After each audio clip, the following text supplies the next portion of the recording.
William, the son of the family, got his face burned by acid when he was doing a science project at school. His wounds were so severe that he had to undergo multiple surgeries. Doctors instructed William's parents that he needed to cover his face for at least 2 months. William got depressed over time. He lost his confidence. So in order to lighten his mood, William's parents decided to take William and Susan, the sister, camping. William loved this idea, so he instantly started packing his stuff. They went camping, and it was a beautiful day.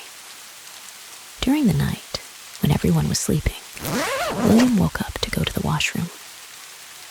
William's sister, Susan, saw this and decided to follow him, not knowing where he would go.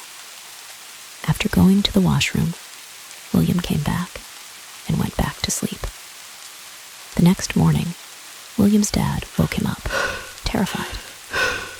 He told William that his sister Susan was missing, and they had already reported it to the police. William, being concerned, decided to go on a search for his sister. Thinking this was a good idea, William's parents also followed him. They searched for Susan for a whole day, but didn't find any clue, so they left the matter in the hands of the police. 3 days passed, but there was no sign of Susan. William's parents are devastated, but William seems to be doing fine. But unlike other days after they went camping, William goes out more and more and comes very late. This concerned William's parents because they already lost Susan, so they didn't want to lose William either. When doing laundry, William's mom found blood stains in one of William's shirts.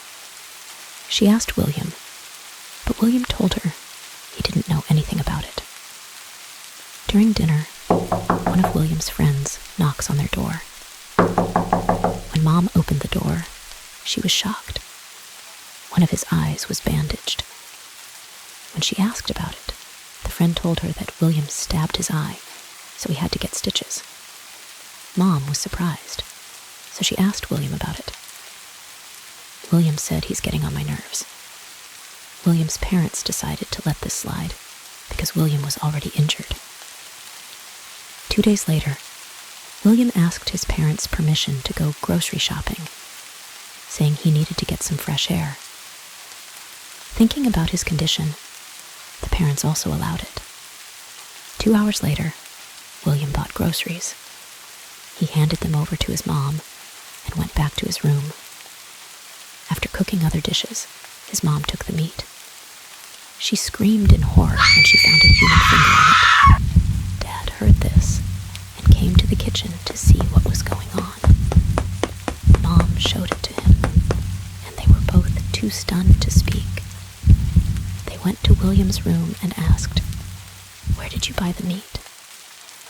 Then William said from the meat shop, "Where else would I buy it?" Then the parents immediately reported this to the police. The police investigated this immediately. The next morning, when William's mom went to Susan's room, she found mud on the carpet near the wardrobe. She opened it, only to find a knife with blood on it. Without showing this to anyone, she took it to the police station. The police scanned this for any fingerprints and found out that these prints belonged to a serial killer who's been on the run for 3 years. Then they told the mom that when they scanned the meat and the bag, they found the fingerprints of 2 people. One belongs to you, and the other belongs to the psychopath killer. Then the police said, "Ma'am, that's not your son. We found the body of your son in the same place where your daughter went missing. And that meat he bought you, that finger, it's Susan, your daughter." This made her blood run cold. She immediately called her husband and told him with a shaky voice, "Cooper, that's not our son. Sneak out of the house now." Then a voice said, Oh, Mom, you should have called a bit sooner. Cooper is already dead.